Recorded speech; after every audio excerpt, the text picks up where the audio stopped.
you started this particular fight to go after the 2G spectrum scam in November 2008. Yeah. What got you going there? Is it the stake sale by the companies that had got the licenses? No. If there's one mistake Raja had made, somebody would ask me, what is that one mistake that Raja made? If he had not made that mistake, he would have been in a much better position today. I would say January 10th, 2008, when he issued that press release saying that the cutoff date is 25th September, not 1st October, and that within 1 hour you have to bring a demand draft of 1650 crores to get spectrum.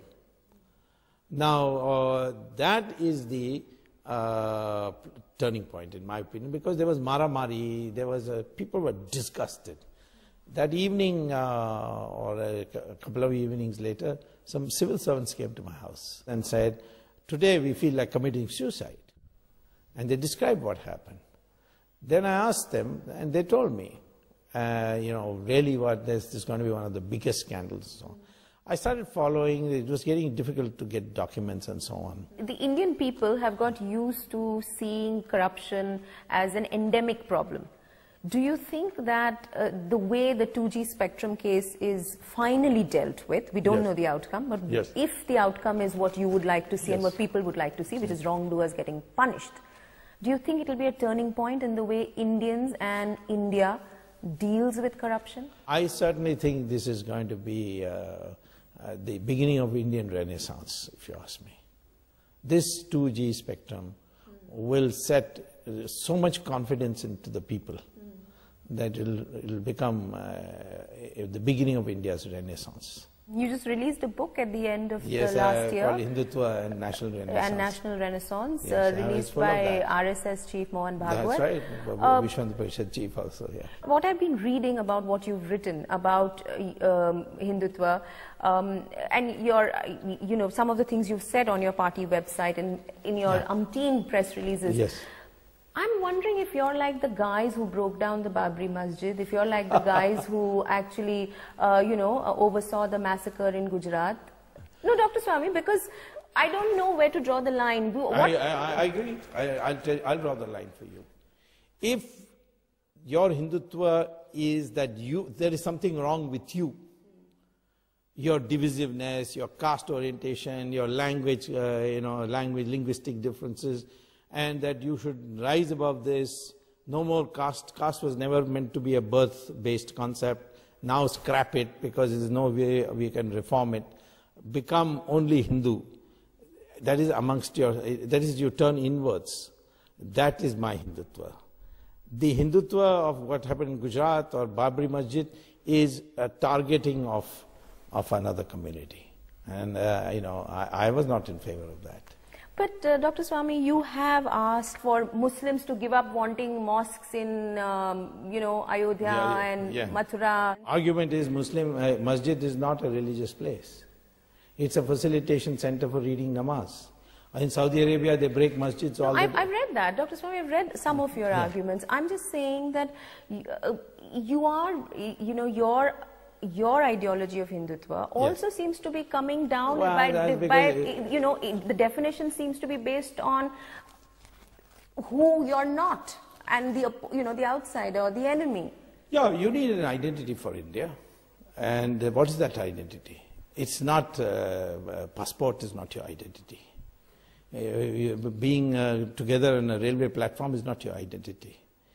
The identity is something by which as Professor Huntington had written in his book, Who We Are for Americans. There is something called substance and salience. Salience is when you place your country above every other value, and that identification. And substance is where you find what your connections are with the other people. What's my connection with the Hindu and the Muslim? What's the connection between Hindu and Muslim? The Muslim, according to DNA analysis, is the same as my DNA. And therefore, he has obviously descended from my ancestors. We have the same ancestors. So why should, because the religion change, culture should change? After all, the Iranians, They have accepted Persian as their language, which is not their language. It's not the language of Islam. It's not the Arabic language. It was the language of the Parsis, the Zoroastrians. I am only saying that let us, in each of these things, there is a rationality which I want to bring out. But if you start painting it, well, then what can I do? I am in fact giving a highly articulate, acceptable way of making your feeling with this country. The patriotism based on spiritual values, where Muslims and Christians can also participate. You know, that's what I'm saying.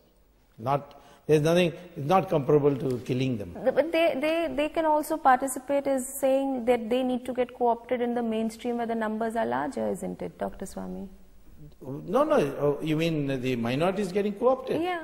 Of course they should get co-opted. Why should they have not get co-opted? They belong to this country. Their ancestors belong to this country. They are very much part of this country. But they should not give up the culture of this country. Dr. Swamy, do you think that the young and the youth of India will accept or understand these arguments? That's the undercurrent today. And the way I put it... It hasn't been seen electorally. You will see it BJP, no, I wouldn't two say... elections, Dr. Swamy. That's okay. There doesn't seem to be any... But that is because there don't seem to be takers for this kind of agenda. Because BJP betrayed the agenda. That's why people didn't vote for him. But when the original idea was the Ram Janmabhoomi took place, they went from 2 seats in Lok Sabha all the way to majority. Then once they came to power, for 6 years they did nothing. The BJP failure in 2004 is because of the letdown of the Hindutva. And in 2009? 2009, that's a very controversial thing because this is one of my court cases which I have, which is the electronic voting machine has been manipulated. I'm not convinced. You haven't won me over, and I'm not sure. I'll do it by osmosis, don't worry.